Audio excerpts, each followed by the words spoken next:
Yan, ready na yan ha.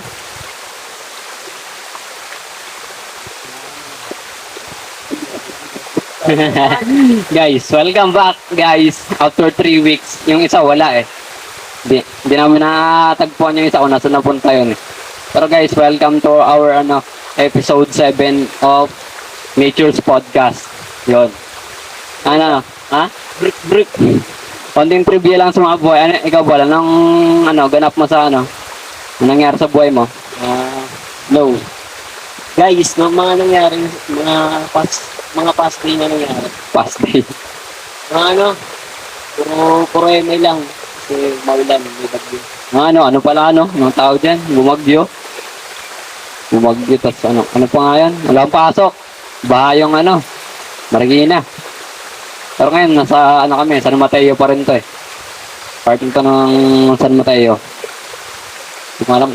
Basta yun na yun. Man, ikaw nga mo naman. Ay, ikaw, Mac, anong ganap mo sa buhay mo ngayon? Or mga nakarang araw? Wala namang masyadong ganap. Lang. Tapos, pasok lang sa bahay. Tulog kain. Wala suspended ng pasok. Ganun talaga eh. Pag suspended, opportunity na kapag hayahay. Pero yun na yun. Okay guys, simulan na namin sa mga certain topic na isinulat ko. Dapat nga sa podcast, walang topic eh. Kung nagkasalita lang kayo eh. Pero minsan kasi nakakalimutan ko eh. Pag-isip lang ako sa bahay. Noon. Wait lang. Chapter 1. Ito guys. Simulan natin kay Jampol. Magbigay ka ng pinaka the best mong memories sa school. Yung parang hindi mo siya makakalimutan kahit dumaan na yung mga 10 taon na yung nagdaan, 20 years ganun. Sige. Yung grade 3 ako. Grade 3 kasi yun, nagtuturo yung teacher namin, tapos may naamoy akong mabaho.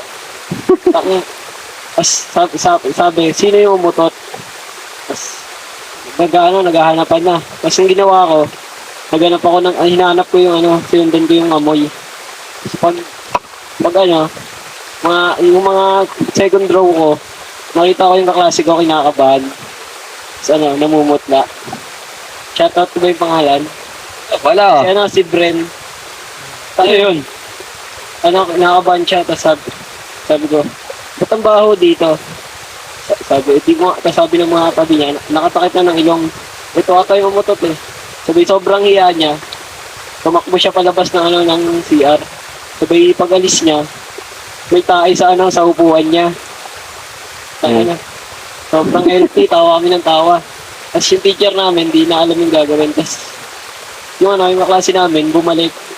Puro kinakabahan. Sabi yung uniform niya, puro tae. Natain na pala siya sa short. Pagi man. Ang inaukota. Best mem. Oo nga kasi may mga kasabihan sa Facebook yung achiever sa school, achiever, mga nag-top, mga valedictorian, makakalimutan mo sila kung sino sila, pero yung tumakay sa school, di mo makakalimutan eh. Ganyan talaga eh. Masasabi ko dyan sa mga estudyante, kahit di na kayo matalino, basta huwag kayong tatay sa shirt sa school. Yun. Para di kayo tumatak. Tatataka talaga sa kasi yung mga kalokohan talaga yung tatatak sa school. Sige, yun, di ba? Elementary yun, grade 3. O high school, sa palagay mo, Yung high school ko naman yung nag-recollection kami sa sa Antipolo. Lahat kami magkakaklase, tas ayun na yung pinaka-last namin, last meeting, kasi mag-moving up na kami. Ayun yung pinaka-best kasi pinayagan kami gawin namin yung gusto namin, so, may mga baon kami pagkain, tas parang nature trip din yan kasi parang asyenda, tas may mga basketball court. Ayun yung pinaka-masaya para sa akin. Walang mga kalokohan na ganap. Kumbaga, pure kasayahan lang, banding lang, gano'n. Oo, kasi simbahan kasi yun. Kaya pala eh. Ipapaalala sa inyo, mga nagdaang araw. Para mapag-isip ka rin ng the best part ng buhay mo. Sige yan. Sa ano, ikaw, hindi ka pa naman nakapag, ano hindi mo pa natapos yung senior high mo. Yung senior high mo, siguro meron naman kahit pa paano. Ano? Pinaka-the best. Diba?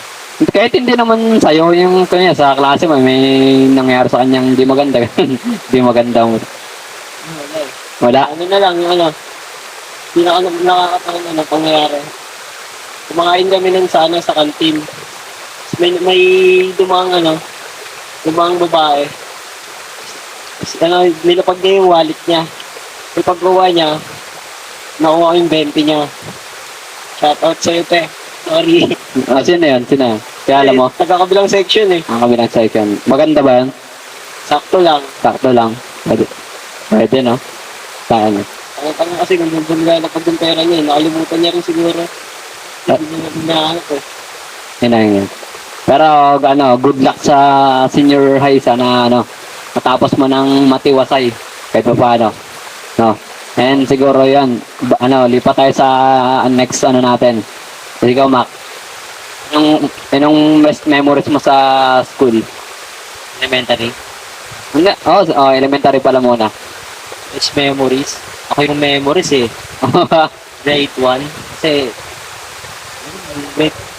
grade 1, grabe nakakaya. Sobra. Talagang, tawang ko na sa mga classmate ko dati kung tumatak ako sa kanila. Kasi tumaya ako, nakataya ako. Ay, baka siya yung ball yung tukay mo. Hindi. Sa Makati to eh. Sa Makati pa ako nataya ako. Grabe, ako noon, nagpa-LBM. Talagang bulwak talaga yung tayo ko.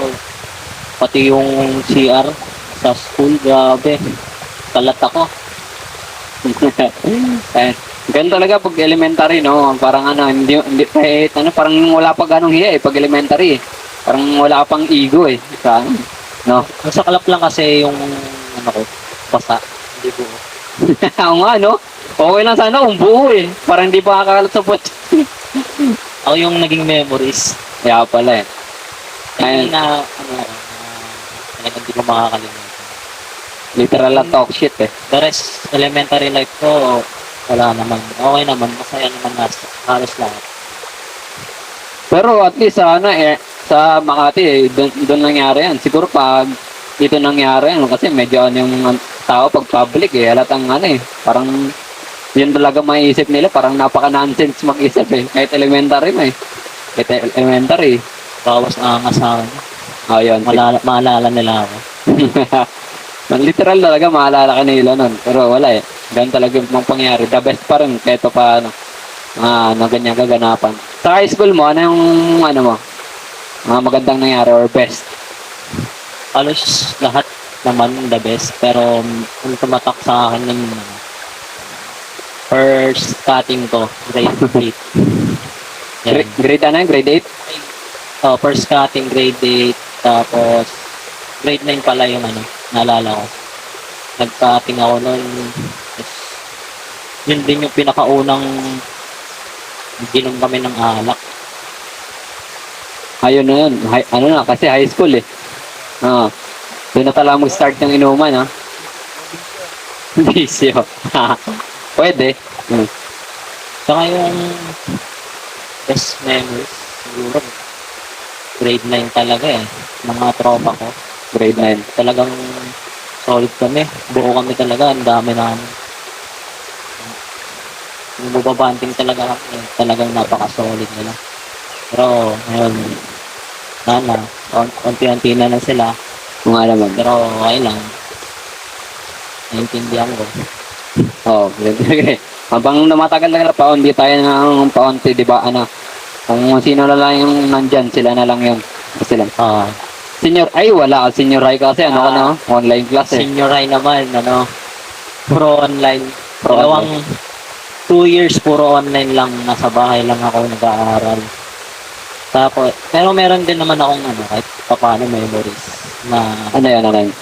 Yung, may malaking ako dun, utang na loob sa coordinator ng senior high kasi siya lahat yung mas sumalo sa akin mula 11 sa 12 kasi hindi talaga ako gumagawa ng mga modules tamad ako pumasok ng online, hindi na gumagawa Tapos, sinat niya ako kung ano ba daw nangyari sa akin. Oo. Ano, no? Sabay, binigyan niya ako ng mga ano, ng mga tawag. Parang special project. Yun. Ganyan. Oo. Pero lahat yun, ginawa ko nun. Ginawa ko naman. Tapos pinasa niya ako. Kaya shoutout sa coordinator ng Shoutout sa coordinator ng sa ICT yan. ICT, oh. At saka ano, dun pa rin, na kami nag-aaral ngayon. Napakalaki ng utang na loob ko sa'yo. Kung Yeah. wala ka, di ako magka-college. Kulang ako kung wala ka. Kasi, Kaya, ano no, kasi maganda yung may mga ganong klase ng, ano no, ng prof ba yun? Teacher pa rin, no? Teacher, prof na, no? Pag senior high. Buti nga may mga ganun kasi pandemic nun eh, 2020, 2021, no? Pandemic kasi inaalam nila yung sitwasyon ng bawat estudyante kung ano yung lagay nila eh. Kasi mamaya, kunyari, hindi ka pa pala nakapag-online class, no? Tapos, ay, hindi ka nakakapag-attend ng mga Zoom meeting, mga online class. Tapos, hindi nila inaalam yung sitwasyon mo, kasi babagsakan na lang nila, ganun. yung kasi talagang napakalalim niya umuntin niya. Hindi talaga siya basta-basta, ay ganyan, sige, bagsak na lang at kasi ganyan. Pero binigyan niya pa rin ako ng chance, kahit pa paano. Yun. Malaking bagay talaga pag may mga taong mababait sa atin kahit pa paano. Kaya pag senior kayo, huwag niyo sayangin. Kasi mawawala na rin yun. Tatanggalin na ba yung K to 12? Sabi daw, tanggalin na. Ewan ko, swerte naman nila kung natanggalin na. Pero di namin alam. Nakabatch nila agad yung Oo eh. college ngayon. Yung nag-grade 12 ngayon, tapos yung grade 10 dati, magiging kabatch nila sa first year. Oh, wait yun, puro bata. Yung may kabatch ka dun no, sa college 15 years old. College 15 na, ngagi. Kasi yun talaga mag-start na dati siguro, mga 2016, 15 pa lang, college na eh. Yan. So, yun lang. Yun lang naman, mga best memories. High school life, pag-aaral ko. Yan. Yun sa akin naman, best memories ko, grade 1. Wala, putik. Binubuli lang ako ng mga klase ko nung dati, grade 1 eh. Doon nga nag-start yung buko na reference sa akin eh. Kaya na, ano pa yung nag-ano nun, yung guard na. yung guard ng school. Basta nakwento ko na yun ng episode 2 eh. And yun, yung maganda lang doon na siguro, dapat elementary meron eh, kasi elementary best memories pa rin.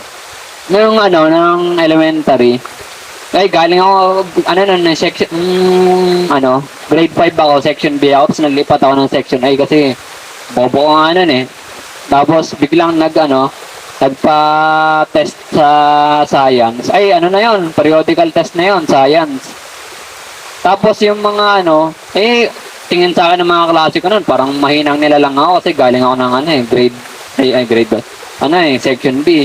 Tapos yung nag-periodical test sa hindi ko alam kung anong subject yun eh. Sa lalaki, ako lang yung nakapasa. Kumbaga, naungusan ko lahat ng mga lalaki din. Syempre, mga babae, yun eh. Magagaling na talaga yun sila kahit babae.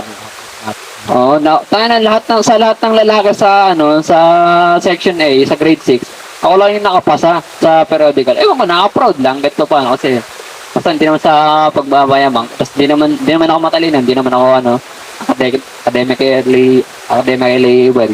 Basta yun siguro na naman sa high school siguro yung grade 8 ata ako nun. Yung nung best memories lang kasi doon ko na nakita yung mga yung mga literal ko na mga kasama hanggang ngayon may mga kaklase ako na college na tapos hanggang ngayon nakakasama ko pa rin. Ayun, yun lang. Wala namang ganong magandang pangyayari ng high school. Pero sabi nila, high school is the best memories daw eh. Pero para sa akin, okay lang naman. Siguro sa akin, yung sa senior high ko, sa senior high yung pinaka-the best ko na mga memories. Kasi, nang grade 11 ako, nang nag-JS prom ako, parang sobrang ay yung may kaklase ako ng grade 8, tapos naging kabatch ko sa rin siya ng grade 11. Naging, nung sumali kami sa JS prom, tapos parehas kami dalawa introvert na parang nakaupo lang kami, di ba, alam ba, sa school sa Mayamot, parang may upuan doon sa gilid, katabi ng mga hindi naman sa monoblock. Yung katabi, basta yung sa, di ba, basketball court, tapos may mga upuan sa gilid. Nandun lang kami, 5 oras kami nag-uusap kung gasayo kami ng babae o hindi. Parang, ano, parang nakakaya eh, kasi pag kunyari nilapitan namin yung mong babae, ano, tapos bigla kaming, ano, atras, oo nga eh. Yan yung Ayaw. pangit doon, yung ano, iisipin nila kung baka ayaw nila, hindi eh. Kaya na hindi, pares naman kayo, may ano, hindi naman kayo may pangit na ano, mas may itsura pa kayo sa akin, mas matangkad eh. Hindi niya yung takot mo na ma-reject pa yan. No, nandun yung takot na ma-reject. Oh, pero ano, yung problema lang sa amin, wala kaming confident. Pero may mga ano naman kami, sa mukha naman namin, sa appearance namin, may mga confident naman kami. Kaya diba? Paano? Pero pag sa isip, wala talaga kaming confident mag-approach, tapos mag-ano ng babae. Kaya ganun. Ganun nangyari.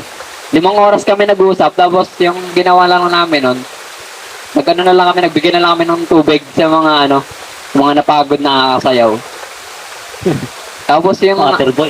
naging waterboy na lang sa ano, JS Orang. Tapos natatawa nga kami kasi pinagtatawanan namin yung mga ano, hindi naman sa pagmamayabang, yung may parang mas ano sa amin, mas ano, down sa amin yung itsura. Ayoko sabihin pangit eh. Sige, sabihin na natin pangit. Yung parang mas pangit sa amin na mga lalaki. May confidence sila magsayo ng babae, nagtataka kami, natatawa kami. Ganun. Nakakahingit yung mga ganun. Oo nga eh. Kahit alam naman nila sa sarili. Pero dapat lang naman kasi na kahit ganun, ano, maging confident. Kaya nga eh. Confident is the key dapat talaga eh. Yun lang man na-realize ko. Kasi marami naman akong nakakausap na tao. Na ganun. Sa senior ay maglalagdag pa akong maganda yung pangit talaga na ito eh. Natulog ako sa test assessment. Putik yan.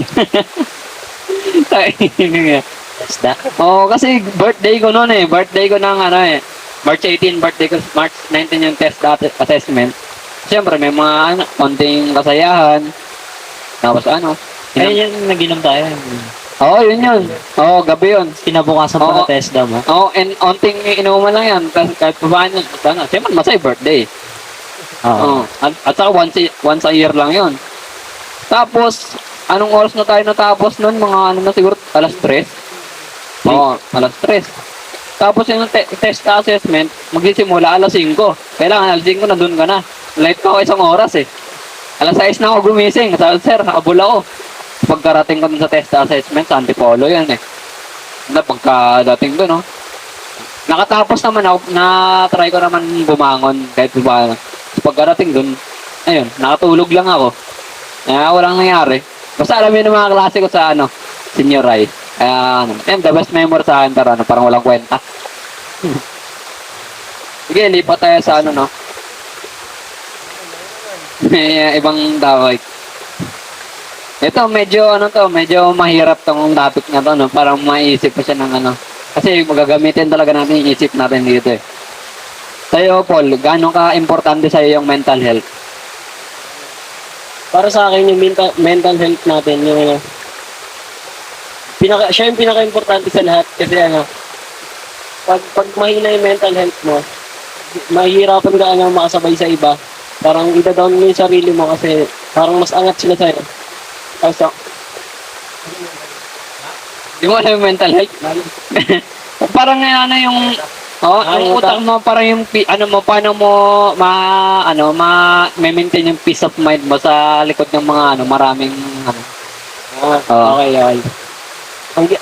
Para sa akin yung ginagawa ko pag para kumalma kumalma yung sarili ko.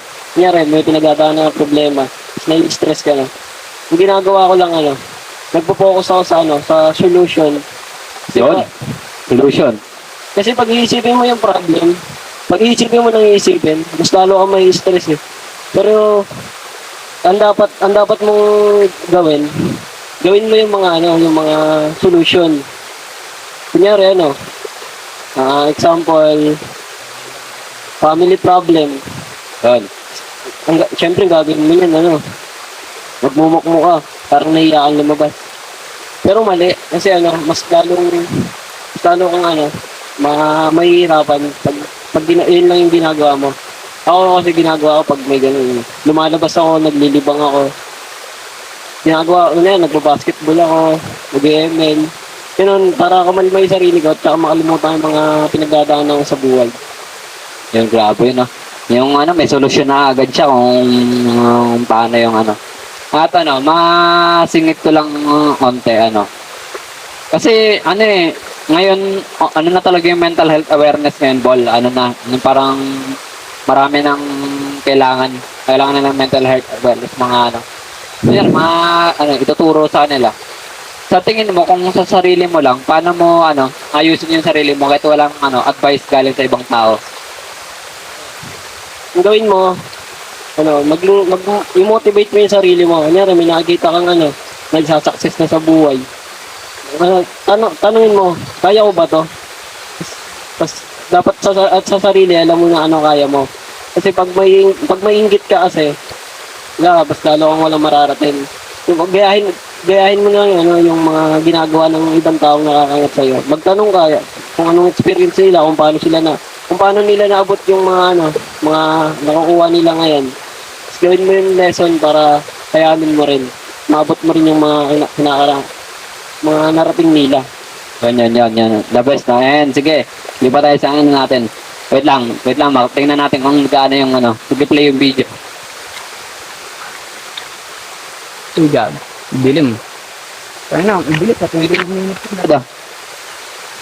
Okay, gaano ka-importante sa iyo yung ano, yung mental health sa bilang tao, bilang lalaki? Napakahalaga ng mental health kasi lalo na ngayon, ang daming nagpapakamatay, nagsusuicide Yun. dahil dyan, mga mental issues. Kaya, ano ko lang naman dyan, mga payo ko is, una, pakalmain mo lang yung sarili mo, gumawa ka ng bagay na kakalibang mo. Malibang ka, ilibang mo sarili mo. Huwag mo na isipin yung nangyari sa'yo earlier past, gano'n. Huwag mo isipin yun. Basta focus ka lang sa kung ano ka ngayon. And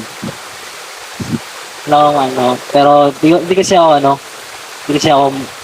wala akong mental issues. Talagang kapag nai-stress ako, talagang niningiti ko lang. Naglilibang ako, umakit ako sa taas. Yan, tulad yan, may passion ka, basketball. Yun. Mag-ano ka, Oh. mag-physical ka. Makipag-ano ka sa mga tao, makipag-communicate ka. Kahit sa pamilya mo. Hmm. Naging open ka lang sa kanila. Huwag yung hindi ka mag-iisa. May times naman na mag-iisa ka, pero dapat kaya mo yun i-handle. Kasi iba lang araw dadating tayo dyan. Dapat maging ready ka. Kasi kapag di ka ready, saka nagpa-atake ka sa depression mo, talagang ligwak kay buhay mo. Yun lang naman. Yun lang. At sa ano, may singit din ako, ano. Sabi ko kanina, bilang lalaki. Yung ibang babae, tingin sa ating mga lalaki, parang hindi tayo nagkakaroon ng mga ganyan mental problem. Kasi lalaki nga tayo eh. At saka meron ring ibang lalaki na parang tinatago nila sa sarili nila na wala silang mental problem. Kasi nga lalaki sila eh. Basta yung parang ganun, parang dinadaya nila sarili, ginagaslight nila yung sarili nila sa mga ganun. At saka minamali tayo ng babae pagdating sa mental health. Hindi naman sa lahat ng babae, kasi pag babae sila no. Mas nagkakaroon sila ng maraming problema, tapos yung mga lalaki na lang taga-solve ng problema nila, kaya kausapin nila ang girlfriend nila, ay boyfriend nila, tapos mga best friend nila, tapos parang ganun. Parang napapabayaan na hindi iniisip ng ibang babae na yung lalaki nagkakaroon din ng ganyang problema. Anong masabi mo dun sa ganun?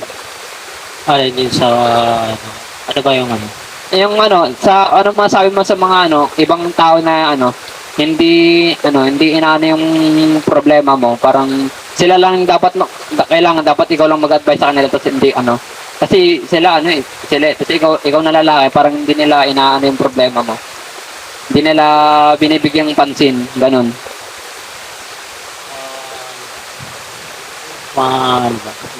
Or baka wala ka talagang na-experience na ganun, kasi or taga-advise ka lang talaga sa kanila. Kasi, diba sabi mo ganyan, hindi ka nga problema. Kasi di talaga ako nagiging open sa mga kaibigan ko. Di ko danas. Saka, Di ako open. Kahit sa inyo, di ako open ang problema ko. Oo, sa bagay, no? Kasi alam ko namang hindi na dapat pagsabihin. Kumbaga, fix it yourself. No? Ayan. Hindi, wait lang. Sa ibang tao, anong masasabi mo sa kanila na ano, hindi binabalidate yung problema nila? Ganon. Sa mga, mga ibang tao dyan na may mga problema, Oo. may mga mental health issues. Siguro, iwasan nyo mag-isip. Iwasan nyo overthink sa mga jowa nyo. Jowa, literal. Ayan talaga yung parang pinakauna mong mental issue pag binata ka, dalaga, ganun. Oo nga, no? Yung literal kasi, ano, oo nga. Kasi yung Love bata ko, mental issue ko, kulto, yan. eh. Oo. Mga ano sa akin ng mga banta sa akin ng magulang ko na may mga kidnapper, basta pag nakaban. Yung mga mental issue dati. Mga anxiety ko dati yan. Pero ngayon kasi pag ganyan nga, hindi niya dapat inaano yung problema ng iba. Oo, pwede, no? Yes. Siguro, sa akin naman, wala naman nung masyadong nasabi sa, sa mental, at saka, siguro, makikita nyo sa itsura ko kung hindi ko na kailangan paliwanag, nakikita nyo sa itsura kung paano ako nagka-problema. Ang buho ko, guys, dati sobrang kapal yan, ngayon sobrang nipis na, nakikita na yung anit ko. Ibig sabihin, na-stress talaga ako ng gusto ngayon. Mga nakarang taon. Kasi yung stress talaga, mag-ano rin yan sa health mo eh. Magre-reflect rin yan sa health mo eh. Sabi nga doon sa yung nag-seminar pa ako dati, yung pagkain, 25% lang yan na na sisira sa katawan mo. Kunyari, kumakain ko lagi ka ng soft drinks, junk food, kung ano-ano pa. Yung daw sa'yo, yung magkakaroon ka daw ng sakit pag sobra ka daw nade-depress, sobra ka na stress, ganun. Stress eating. Pwede rin stress eating, nagaganon ka. Yung kumakain ka, nasabayan mo ng stress, ganun. Kasi iba, dapat pag yung pagkain, ini-enjoy mo lang kasi grasya yan, biyaya yan. Pero ganun, yan lang yun sa akin, nag-reflect. At saka ngayon, sinusolusyonan ko naman. Tapos parang, ewan ko madami ko rin yung ginagawa. At saka hindi ko na pala siya napapansin na na-stress na ako kasi sobrang busy ko rin minsan.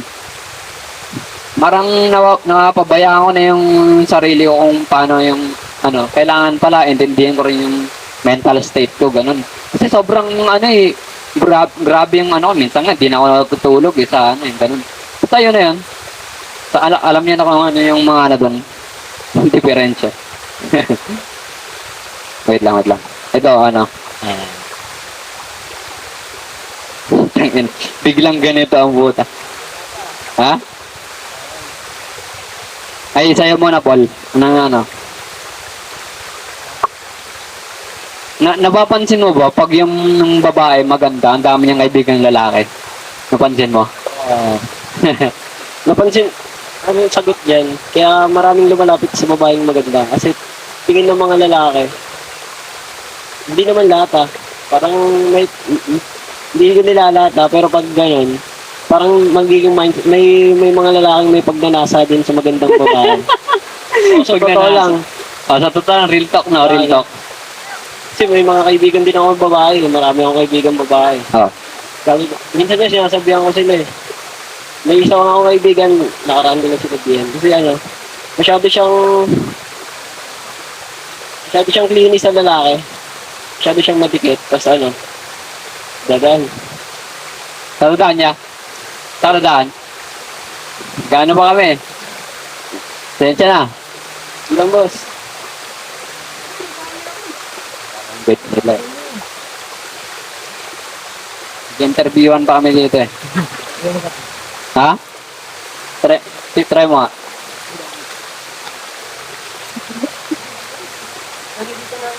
Sagihin yung tulog cellphone dyan. Tulog na cellphone. Yes, may po. Ano po? Lang. Lugi po sila, may vape tayo, wala. Lugi eh. Di yan, tuloy lang yan, tuloy lang. Mga, Yung ano, tuloy natin, continue. mga lokal yan dito. Yung ano, yung mga lalaking ganun, tapos yung mga babaeng hinahayaan lang din na ano, parang okay lang sa kanila na ano, marami silang kasamang lalaki. Ang magiging ano doon, ang magiging issue doon, yung mga makakakita na ano, kunyari matatanda. So, itong batang to pa, maaga tong mabubuntis. Madijudge ka agad na ano ng mga tao kasi yun nga, lagi kang maraming kasamang lalaki. Ang dapat gawin ng mga babae para maiwasan yung maiwasang maras sila. Okay lang naman marami silang kaibigan pero dapat alam ng babae, sabihin ng babae sa lalaki kung saan yung boundaries, kung hanggang boundaries ng ano ng mga lalaki, kung hanggang saan lang sila dapat. Parang ganun. Ilan sa tingin mo? Hindi, meron pa ano. Dapat sa mga babae naman to. Pag may mga kaibigan kayong lalaki or may jowa yung lalaki, para hindi nyo masuko yung ano, yung bataan, advice ko lang, huwag kayong pupunta sa bahay ng ano, mga lalaki. Yes, literal. Yun lang. Yun lang. Medyo tong topic na to, parang hearts to eh. Kasi maraming pwedeng maraming option. Ayan, yan lang. Sige, ikaw, ano sa tingin mo, bakit yung mga babae, na maganda, kasi pag may itsura ka, ganun. Ang dami lumalapit na kalalakihan sa kanila, tapos sabihin nila, ay pwede nag-flirt sa kanila, tapos pwede rin silang gustong best friend lang, ganun. Sa tingin mo? Para sa akin, okay lang naman kung malinis yung intention ng lalaki sa Oo. babae, kahit maganda ka pa. Ayan lang naman. Saka marami akong kaibigan ng mga babae. Lahat sila malinis ang intention ko sa kanila. Talagang kaibigan. Talagang andun pa rin yung boundaries. Talagang di ako maano sa off talaga ng boundaries. Yun. Yan lang. naman. Yan lang. At sige, Ikaw. Hindi, sa akin kasi medyo hard to pag yung salita ko pag mga ganyang issue ng lipunan eh. Depende yan eh. Oo. Depende kasi sa lalaki.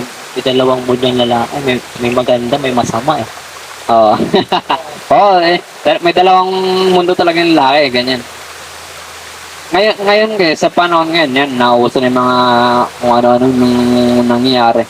Ay, yung sa akin lang, yung advice ko, tignan nyo muna kung ano yung intention sa inyo ng lalaki. Kasi, kunyari, ikaw babae ka, tapos alam mo sa sarili mong may itsura ka. Di ba, napapansin mo rin ang daming, yung daming naglumalapit sa nalalaka sa'yo, tapos hindi mo alam kung anong intention nila, kung bakit sila, lumalapit. Kasi, di ba, ito, real talk lang pag tinan mo yung babae na hindi ganong ka-itsuraan, pansin mo, di ba, parang wala man lumalapit sa kanila, di ba, parang no, parang napaka-onti ng ng circle of friends nila kasi meron lang dalawa, tatlo, ganun lang yung literal na tunay sa kanila, di ba? Pero pag napapansin mo sarili, maganda kang babae, tingnan mo yung kapaligiran mo, pang sino ba yung mga mabubuting mo dyan. Kasi, kunyari, yung mga lalaki, kunyari, nagka-jowa yung mga lalaki na yan, ito, real talk, i-expose ko na kayo, kaya nyo ginawang kaibigan yung babae na yan, para soon as possible, maging jowa nyo rin. Ganyan yung, di ba? Diba? Pag, May time is may times. May time is pero high chance talaga. may time, pero yun talaga yung ng mga lalaki na yun. Bakit ang daming sa babae ay nagkakaroon siya ng maraming kaibigan lalaki? Kasi gusto ng mga lalaki na yan, soon nga, magjowa mo sila, tapos meron ding sitwasyon na kunyari, yung, di ba, marami nga kayo, nagkakagusto, tapos may isa siyang, may nanligaw sa kanya na lalaki, tapos bigla siyang sinagot. Yung lalaki na yon na best friend niya, hindi pa rin kakawala, parang, sige, sabi, uy, dito ko na lang sa akin magpa-advise pag iniwan ka niyan, di ba? Di ba parang ganun, nagpapa-advise. Basta yun na yan. No, Nagiging andyan sa agad, eh, no? ha? Ano sabi mo? Advice ko lang, pag magjojowa kayo, iwasan niyo may boy best friend. Yun. Ha? Pangit talaga pag may boy best friend. Puta, danas ko yan, boy. Uy, danas oh. Ano magkwento? Next topic. Next topic. Yun. At saka ano, sa akin lang kasi. Ako kasi wala akong tinuturing na kaibigan ng babae. Kunyari, may mga kaibigan naman tayo, kababata tayo. Pero hindi ko naman sila tinuturing na ano yung kaibigan literal na ano, laging makakasama sa ano. Siyempre, kunyari, yung pakikisama, nandun pa rin yan. Pero para kung para sa akin, ano, principles ko kasi ito, 'di ba, si Bugoy may mga iba-ibang principles na ano, hindi pinapaniwalaan ng tao kahit minsan ano. May mga nag-agree naman kahit pa paano. Pero mas maraming haters. Mas maraming haters. Yung sa akin principles ko, bawal ako maibigan ng babae. Ganon. Parang kasi sabi nga sino nga yung nag-host sa Miss Universe dati, yung Kalbo? Kalbo, yung Oo. Ano pangalan nun? Yung nag-host sa Miss Universe dati, yung kay Pia Wurtzbach, yung nag-ano sa kanya, yung parang iba yung nabanggit. Ayun, ni Steve Harvey. Sabi kasi ni Steve Harvey, parang hindi mo talaga pwedeng maging kaibigan yung babae kasi may time dyan na madudulas ka sa kanya eh. Dudulas yung sarili mo. Kahit sabi mo, nilagyan mo ng boundaries yung sarili mo na hanggang best friend lang talaga. Pero kunyari, nagkaroon siya ng jowa, tapos nagpa-advise sa sa'yo, pwede pa nga may mangyayari sa inyo pag nagkita kayo eh. O, di ba? Totoo. Di ba? Pwede pa nga may nangyayari sa inyo pag kita kayo kasi, di ba, sobrang soft ng pakiramdam ng babae kasi sa'yo magpapa-advise. Kaya parang yung buong puso niya, kailangan niya talagang maglabas ng salubong. Doon siya magiging mahina, magiging malambot. Kaya ganun yung nangyari. Yan. Taga lang, nagkakasiraan. At doon na rin nagkakasiraan yung mga magkakaibigan dahil sa babae. Yun. That's the really good advice. Kung ewan ko lang kung anong dating sa inyo. Pero yun na yun. And siguro next topic. Ito siguro yung maganda. Kunti lang naman yung mga sinulat ko, hindi naman tayo abot siguro isang oras. Ikaw po, anong gusto mong makuha sa magulang mo na katangian? Simulan mo muna sa papa mo. Si Papa yung masipag magtrabaho, hardworking. Tapos malaga sa mga hayop. Ganun. Malaga sa mga hayop. Pwede ya. Manok, no? Magaling siya mag-alaga ng mga hayop. Tapos kay mama naman yung dedikasyon niya sa amin. Yun. Na kahit mahirap, kahit daw mahirap yung buhay, wag lang kami susuko kasi hindi naman kami araw-araw mahirap eh. Dapat isipin mo kung paano ka angat. Sabi. Ayun. Yun lang ba ang mga kasi sige kunyari ba may mga ahid ka nga kapatid, may mga nakakasayo. Kasi yung mga nang nakuha mong maganda sa kanila, huwag na sabihin na huwag na yung pangit, yung maganda na lang, kaya diba? Yung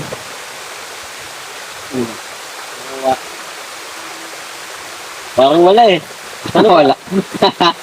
Sabihin na natin, ikaw pinaka-matured din, pwede na. Sabagay, pwede. Ikaw, Mac, ano yung sa tingin mo, Mac? Ay, ano yung nakuha mo, sa papa mo muna? Ano yung nakuha mong gusto mong katangian? Paano? Ang gusto kong katangian ni Papa kasi din niya eh. Hardworking. Yan. Yun yung gusto kong makuha sa kanya. Tsaka kay Mama, yung haba talaga ng pasensya niya sa tao. Pwede. Mabait si Mama. Talagang marunong siya makisama. Tapos dagdag ko na rin sa kuya ko yung talino niya. Yun. Gusto kong makuha yung talino niya kasi talagang hindi naman siya gagraduate kung wala siyang utak. Pero naniniwala ka ba yung talino na napapag-aralan ba yun o yung likas na talaga sa'yo pagkapanganak mo, pwede ka maging matalino talaga paglaki mo? Yung talino kasi sa pag-aaralan talaga yan eh. May tawag ba nun? Kaya tayo nag-aaral kasi para nga matuto, di ba? Inaano sa'yo yung ganyan para matuto ka. Matuto ka sa mga bagay. Basta, kaya importante talaga mag-aaral. Kahit pa paano, may malalaman ka talaga sa buhay. Hindi naman sa buhay, pero sa mga, basta, wala na akong maisip. Yan, sige. Yung sa akin naman, kaya ano, kay Papa muna yung ano, siguro ano, work ethic. Yung gusto kong makuha kay Papa, yung parang, kahit siguro, ano siya, 16 hours siya magtrabaho, okay lang. Basta, ano, basta may pahinga, kahit pa ba.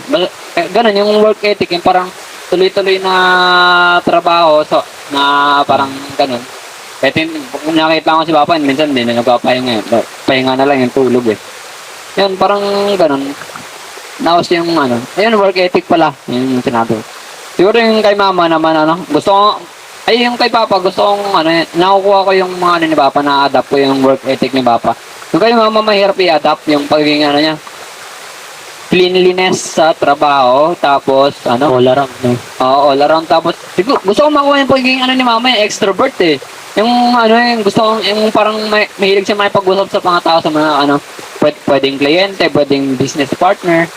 Yun yung gusto kong makuha kay Mama, yung parang mahilig siya makipag-usap sa tao. Yung confident, no? Oo, yung confident. Ayun yung ano, yung hirap i-adapt kasi sobrang kailangan nun eh. Na ano, yun yung parang makipag-usap ka sa tao eh. Tapos, minsan nga, di mo alam na ano eh. Yan. Ayun yung nakakatakot lang kasi doon, yung parang baka mag-judge ka nila eh. Kasi mali pala yung sinasabi mo. Yung key pala ni Mama doon, yung confident kasi pagiging extrovert niya. Tapos, ayun. Yun yung ano, yung gusto ko lang makakuha kahit paano. Saka ano, wala na akong ano, na sulat na topic dito. At saka hindi ko muna tatapusin at magdadagdag lang ako ng mga ano, ng ding topic namin. O sige, Mac, tayo Mac. Ito viral to sa Facebook ng mga ganitong usapan eh. Anong pipiliin mo? Wala kang papanigan sa gitna, diskarte o diploma? Ayan. Talagang ano to, mahirap to. Pero ang ano ko dyan, sagot ko talaga dyan, diploma eh. Diploma talaga. Kasi pag may diploma ka talaga, marami kang opportunity. Oo. Maraming trabaho dyan na fitted sa ano mo, sa pinagtapusan mo. Oo. Then, sa diskarte kasi, kailangan kasama na din yun eh. Oo. Pero ang akin talaga diploma. Kasi kahit saan ka magpunta, talagang kailangan mo talaga. Saka ano? Tataas kasi ng mga araw dito sa ano.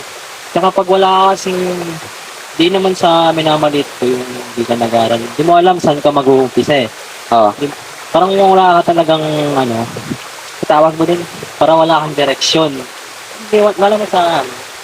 Pagka, ang kailangan mo na doon, backer, ganyan. Literal backer talaga. Kung introvert ka, kailangan mo backer. Pero kung Ah. extrovert ka talaga, makakahanap ka ng trabaho.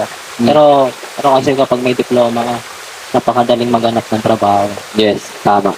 Yun lang ba? Tingin mo. Ikaw, Paul, ano, Paul? Tingin mo, diploma o diskarte? Para sa akin, diskarte. Yun, diskarte rin. Kasi ano, Kaya ba? yung diskarte kasi, hindi naman porket di ka nakapag-aral, wala kang mararating, di ba? Yes. Mas oo, marami tama. nga diyang taong yumaman nang walang pinag-aralan. Yun. Pero ano, Wait mo, hindi mo na rin sinabi nila eh. Ano? May mic.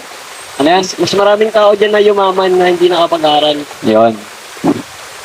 Ano, para sa akin, diskarte kasi, kailanganin mo yun sa ano, buhay kasi, yung diskarte kasi, more on skills, para ano, kahit hindi, ano ba, sa trabaho kasi ano eh, hindi naman lagi puro utak lang eh, kailangan mo rin ano, gumalaw, Yun.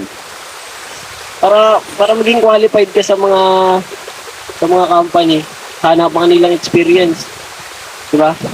Pag wala, kunyari, nakapagtapos ka lang, diploma lang dala mo, wala kang diskarte sa pagtatrabaho, di ba? Kasi yung diskarte, ano yan eh, kaya yung magpo-flow ng, ano, ng buhay mo. Pero dapat, ang pinakasagot dyan, kung kaya mo naman kunin sabay, ba't kailangan pang pumili? Ayun, tama nga naman. Pero sinabi ko kanina, walang ano. Pero ano, maganda na yan. Yung, kaya mo naman palang kunin ng sabay eh. Hindi mo pagsabayan. Yun lang? Hindi, meron pa.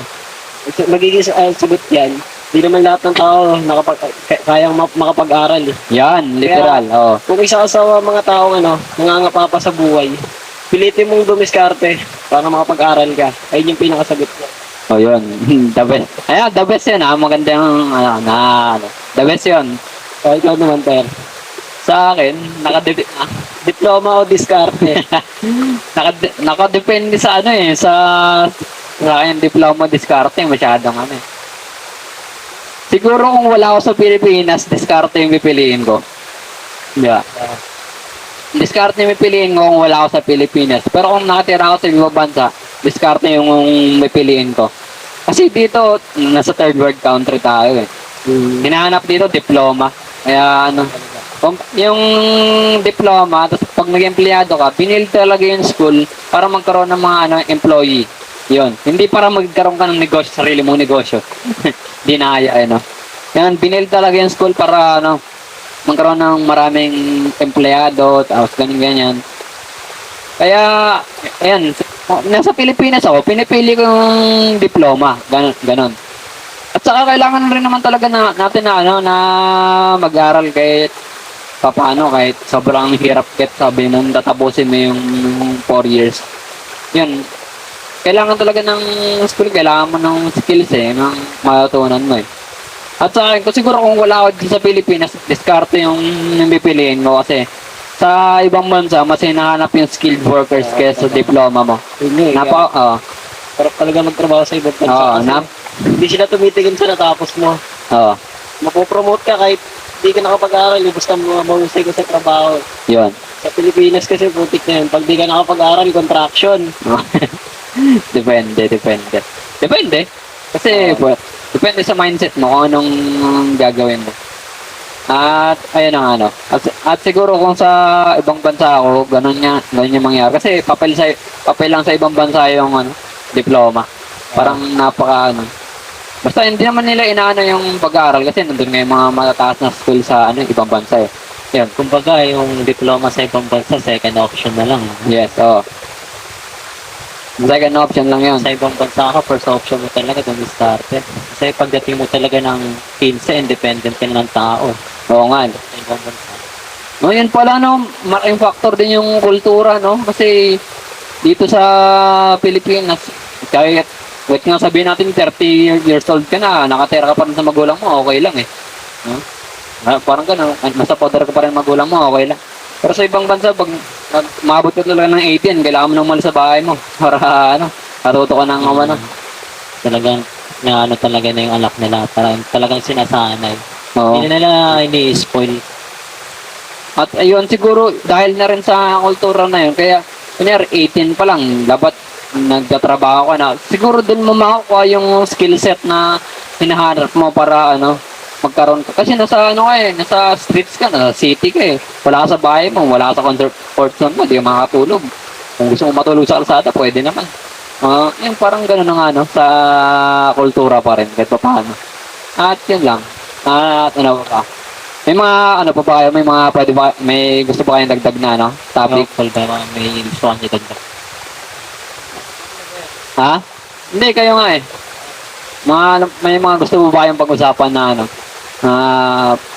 gusto niyo pag-usapan ganyan? Gobyerno. Hindi, wala yung topic gobyerno eh. Pero papanagida. Agree ka ba agree ka ba sa may issue ngayon na tanggalin na yung senior high school year? Siguro hindi ako agree na tanggalin yung senior high school kasi sa ibang bansa mas mahaba yung school eh. Kumbaga dito nga kunyari, nag-aaral ka dito ng grade 10. Pag lumipat ka sa ibang bansa, grade 8 ka pa lang eh. Ganun na nga eh. Diba? Ako di ako agree, tanggalin nila yung senior high yan. Kasi madami nang dumaan dyan. Ako dumaan na din ako dyan. Parang unfair. Oo, Unfair kasi. unfair. Sinulan ni Ninoy dapat hanggang dulo na. Oo. Unfair kasi 2 years. 2 years mong ginugol imbis na college ka na, di ba? Kaya di ako agree dyan sa pagtitigil nila sa senior high. Kaya ngayon napaka yan? unfair. Kumbaga may kumbaga may tinetest kaya may ano dyan, may senior high kasi parang ano yung ano mo, kung ano ba talaga yung gusto mo para pagdating sa college mo is tuloy-tuloy ka na, hindi ka na ay, hindi pala dapat ganito. Uulit ka na naman. Kasi ganun kasi sa college, pag di mo talaga gusto course mo, uulit ka na naman. Kaya may senior high kasi yan talaga yung best ano mo talaga. Diyan mo hinahanap kung ano ba talaga gusto mo para sa pangarap mo. At ano pa ba? Wait lang. Yung para sa akin, di talaga, di ako agree na tanggalin yung senior high. Kasi, yung mga subject na binaba from college na nilagay sa senior high, katulad ng personal development na subject. Dev. Per dev. Nasa college yan dati, nakapwesto. Pero binaba sa senior high, tapos mas makakuha yan, mas ma-adapt ng bata yung personal development na subject na mas maaga kasi nagkaroon ng ng personal development senior high pa lang. Kaysa naman sa college ka na, saka ka pa lang personal development. Dapat habang nasa younger age ka pa lang, alam mo na yung na yun. Yung paano mo alagayin sarili mo, ganun. Ikaw masabi mo yan eh. Sagot ko dyan naman. Para sa akin, hindi. Kasi yung senior high school, dyan kayo titrain eh. Kung paano, kung ano yung mga papasukin mo sa college. Kasi, di ba, example, sa trabaho, pag wala kang train, di ba, mahirapan ka. Parang ganun din yung pag-aaral. Kasi pag junior high ka, sabay, lumaktaw ka agad ng college, mangangapa ka, di ba? Ang senior high school kasi, more on, training sa passion mo sa buhay, sa pangarap mo. Yun lang. Yun lang. Di ako agree. Baka may pa dyan, mga ibang kasi unti lang yung mga mga topic natin eh. Mga issue. Pwede, podcast issue eh. Issue sa lipunan, sa dito. Pwede rin issue dito, issue lipunan. Ito bakit sa tingin mo mas yumayaman yung mga mayayaman kasi yung mga mahihirap lalong humihirap dito sa Pilipinas? Bakit? Magandang tanong yan, nasa yan? Ito, unang word. Nasa mindset yan. Yung mayaman, ay yung mahirap, pag binigyan mo ng 1 milyon, 1 week pa lang wala na yung 1 milyon na yun. Wala na yun. Kung ano-ano na lang bibili nila doon eh. Kasi nasa mindset yan. At saka yung mayaman, pag binigyan mo ng 1 million, within 1 week, diba 5 million na yan. Yan yung magandang sagot doon. Sa iba kong dagdag. Kasi nasa mindset na training nga yung mga mayaman na di naman natin sabihin na mayaman, successful na natin sabihin kasi pag mayaman, pera lang yan eh. Nasa mindset, paano mo iisipin yung yung sarili mo, paano mo i-build yung sarili mo para maging mayaman. Kahit hindi naman namin tinotolerate yung hindi naman namin namalit yung mahirap. Mahirap rin naman kami, kahit pa paano. Yung maganda lang sa amin, binabago namin, in-improve namin yung mindset namin para umabot naman kami kahit pa paano dun sa goal na pagiging successful. Ikaw naman, Mac. Bakit sa tingin mo mas yumayaman yung mga mayayaman at yung mga mahihirap ay lalong humihirap? Sa kanila is kaya nga nung sinabi ni Despo, ganyan perspective yan sa buhay, no? Pag binigyan mo kasi sabi, binigyan mo ng pera yung mahirap, syempre, bibili nila yung mga personal needs nila, di ba? Oo. Ihahabol nila yon. And then, yung mga natitirang pera doon is baka mapunta lang sa pagkain. Kasi wala nga sila pinagkukunan, di ba? Kaya, yung yun naman sa mayaman, bigyan mo ng pera yan is lalago lang. Kasi sila eh, napagdaanan nila eh. May pera na sila. Money-wise sila kung mag-isip. Pag gumastos sila. Kumbaga, na lang, baka ibangko na lang, ganyan. Invest sa future. Future nila, ganyan. Yan lang naman yung akin. Pag may poor mindset ka kasi, liabilities ka kasi agad eh. Hindi ka bumibili ng asset eh.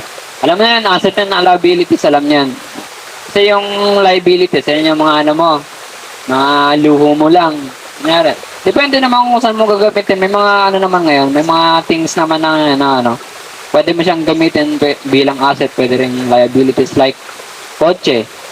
Pwede mo, kunyari, bibili ka ng kotse, tapos papanggala mo lang pala, pang road trip mo lang, tapos kung ano-ano. Ay, hindi yun asset, hindi siya maging asset. Pero pag yung kotse, pinambili mo, same purpose, pang deliver ng mga product mo na tinitinda, ayun, maging ano siya. Tapos pwede rin yung computer. Yung computer, pwede mo siyang maging asset ngayon, lalo na ngayon. Kasi ano yun, pwede, kunyari, gamitin mo siya pang ano, pang-edit sa mga video, tapos pang promote sa mga ano, marketing. Tapos minsan pwede mo rin siya gamitin pang ano, pang games mo lang. Then siya magiging liabilities, ganun. Ano yan? Hindi lang. Ikaw, ano po ba? Baka ano, marami pa nga dyan. Ha? Masasagutin ko rin dahil. Ay, sagutin mo. Oo, tanong mo yun. Para sa akin dahil sa ano, sa mentality, sa mindset. Sobrang magkaiba eh. Ang mindset kasi ng mga mahihirap. Pag nagka-pera sila, tulad sila mga needs. Example, magpapagawa ng bahay, bibili ng sasakyan. Pag yung mga mayayaman naman, may hawak silang pera, yung ginagawa nila, invest lang. Lagi silang nag-invest. Example, sa mga company, or sa mga bagay-bagay tulad like, diamond, gold, ganun, hanggang tumataas yung value. Parang ganun. Kaya, mas lalong yung mayaman yung mga mayayaman dahil sa mentality nila. Kaya ano, tatanungin kita, nasabi mo na yung mga invest eh. Anong magandang investment ngayon? Tingin mo. For me, food industry. Pag may pera ka, Yeah. pasukin mo yung food industry. Oo, no, lifetime yan. Kasi di ba yung mga tao, kailangan natin ng pagkain. Di ba? Oo. Ayun talaga yung pinakapasok sa akin pag kung business, ayun magandang pasukin yung food industry. Food industry. Lang. Ikaw, makanong ano mo? Anong sa palagi mo ng mga magandang investment ngayon? Para sa akin, talagang pag-investment, easy money, Bitcoin. Bitcoin. Oo, wow, Bitcoin ka. cryptocurrency. Pwede. Mag-crypto ka talaga. Oo, cryptocurrency. Kaya mag-invest ka dyan. Pero marami nagsasabi na scam daw yung crypto, Bitcoin. Ano ba, Binance? Ano ba yung mga marami? Marami kasi mga crypto. Talaga, syempre maghahanap ka yung talagang legit. Tulad ng Bitcoin, legit yan, legit. Kaya, pag nag-invest ka dyan, ang mo lang dyan, patience mo. Pasensya mo. Habaan mo pasensya mo. Kasi, habang tumatagal yan, talagang lumalaki. Easy money yan. Oh, hindi scam yung Bitcoin ha. Totoong totoong platform yan na nakikita talaga kayo. Isang Bitcoin lang na sobrang high value talaga. Oo, parang nga dati parang nakaka-regret rin yung kung nalaman na natin dati yung Bitcoin na yan. Siguro mayaman na tayo ngayon, no? Kaya, Parang di tayo namulat sa ganyan. oo. Di tayo, kasi tayo dati, di naman tayo namulat sa internet. Galing kasi tayo sa laruan lang sa labas. Kaya nga. Hindi rin tayo interesado doon, no? Sabihin mo sa amin yan, di kami interesado eh. Di naman kami sasaya eh. Kasi wala pa kaming talagang pasensya nun eh. Oo. Talagang mainitin. Saka masingit ko lang kasi nasabi ko kanina na bata pa lang, no? Parang pag may mindset talaga yung mga yung mga iba na kunyari sabihin nila, kunyari bata ka pa lang, inoferan ka ng business, sabi nila, bata pa ako eh. Ganun. Pero pag usapang jowa, sila, agad nila. Sila in. Oo, pag jowa, sige. Pero pag usapang negosyo, bata pa ako eh. Usapang pera. Oo. Pero meron naman kasi talaga. Kumbaga, parang di sila ready ganun. Kumbaga, pag ginawa ka nila yan is parang bagtak sila. Pero, napag-aaralan naman kasi yun. Oo. Kung interesado, yung bata ka pa lang, ganun mindset mo, mayaman ka agad. Kaya nga eh. Saka pag negosyo ka, huwag kang matakot malugi. Talaga yung doon eh. Kasi pag nagnegosyo ka talaga, unang-una talaga yung malulugi ka. Oo. Talaga, hindi naman sa kailangan na experience yun, pero baka ganun talaga mangyari kasi Kaya beginner ka pa lang. Ngayon. Saka ano, yung sabi sa akin ni Jampol ko yun na yung yung sabi mo ganyan. Yung ay, ako na nagsabi nun. Ako nga nagsabi nun. Ano yung magandang investment ngayon? Ay. Para sa akin, sarili mo. Oo, sarili mo. Pwede, pwede. Oo, sarili mo yung pinakamagandang investment. Pag na-build mo talaga yung sarili mo, napataas mo yung sarili mo at high value ka na.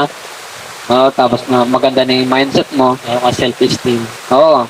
Lahat ng doon na magsusunuran lahat ng opportunity sa'yo na na kung pwede mong ikayaman, pwede mong successful. Kailangan talaga sarili ka mag-invest. Yeah. Yun lang, mga magandang usap. Ay, tingnan ko lang, isang oras na tayo. Naglilimit tayo ngayon. Kasi pag kami ni Angel umaabot isang oras talaga mahigit.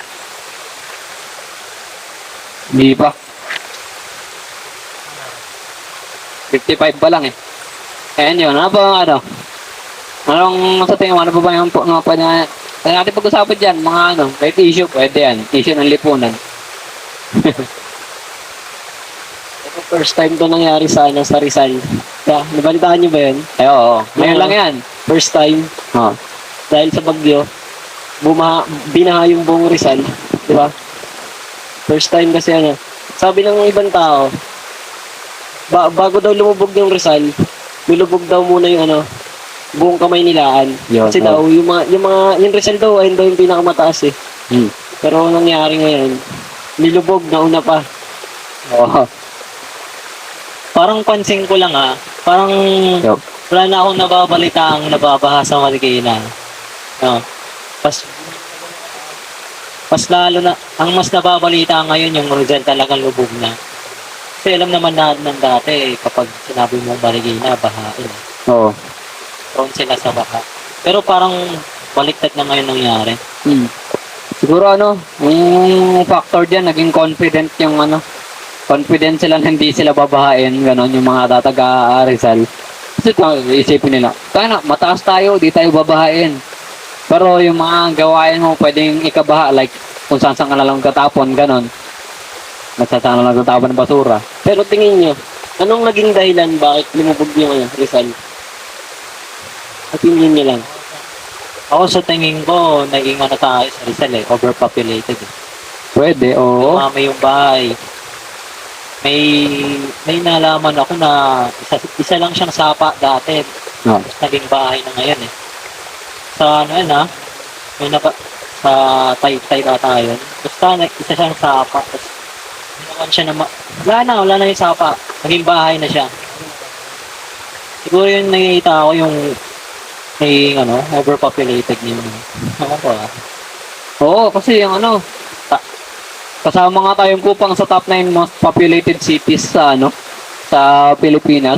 Umabot tayo ng 120,000. Kupang pa lang hindi pa kasama yung ibang sa Antipolo Oo, talagang biglang dami talaga yung tao. Oo, kupang pa lang 120,000 na tayo dito. Parang ganun, siguro malaking factor nga siguro yung naging overpopulated. Lipat naman kayo sa iba. Grabe naman kayo. Ewan ba. At siguro para sa akin lang na yung yun nga, yung pagbubutol ng puno, tinan mo nga dito, yung sa hard rock. Siguro isa din to sa naging dahilan yung ginawa yung fake trap Ay, oo, pwede. Ang taas na ng baha sa sa hanging bridge, di ba? Di naman naman dati.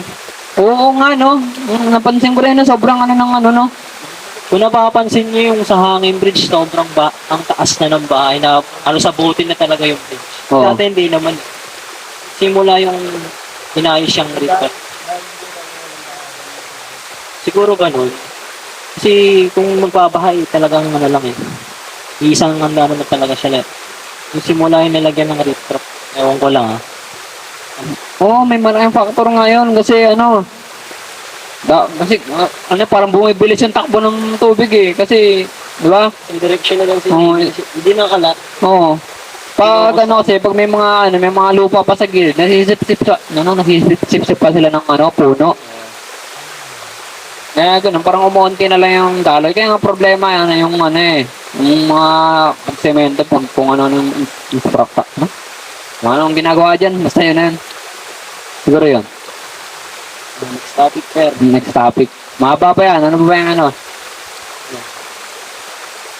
Siguro ano, kaya parang sa atin lahat pumunta yung baha. Yung tubig, siguro wala nang ano. Yung mga kanal kasi natin, hindi pa natin na-upgrade. Kasi yung Marikina, di ba, prone sila ng baha. Yung government nila, gumawa ng solusyon. May ginawang pampahigop ng ng tubig. Tulad, sa mga pinupunta natin, Per, sa Misaba, di ba? Konti pumunta kasi para maging kampante sila na na wala yan, ulan lang yan, hindi tayo babae. Biglang binaha, umabot pa nga sa umabot na sa bubong ng mga napapanood sa social media. Dahil siguro sa sa wala nang lalabasan yung tubig dahil sa babaw ng kanal or barado dahil sa basura. Parang ganun. Ayun yung mga naging rason kung bakit lumubog yung Rizal. Yun lang. Oh, sa bakit? Saka no? Yung team namin, Nature Podcast, pag-aalaga sa sa kapaligiran. Kasi kami, masyado na yung mahal yung gawa ng Diyos. Buhatan ng Diyos. Kasi yung mga gawa nito, wala naman. Yun lang naman. Maganda nga yun. Kaya nga team ng namin, Nature's Podcast Kasi para kahit pa paano, kahit onti lang manonood sa amin, kahit pa paano, may kapaligiran pa rin tayo na na pwede nating puntahan, maging panatiling malinis at yun. Yun lang naman siguro yun lang. Ito na magtatapos yung aming episode 7 of our podcast. This is the Nature's Podcast and bye. You know. Hey! Bye. Fuck you. Last on trip no? Gag.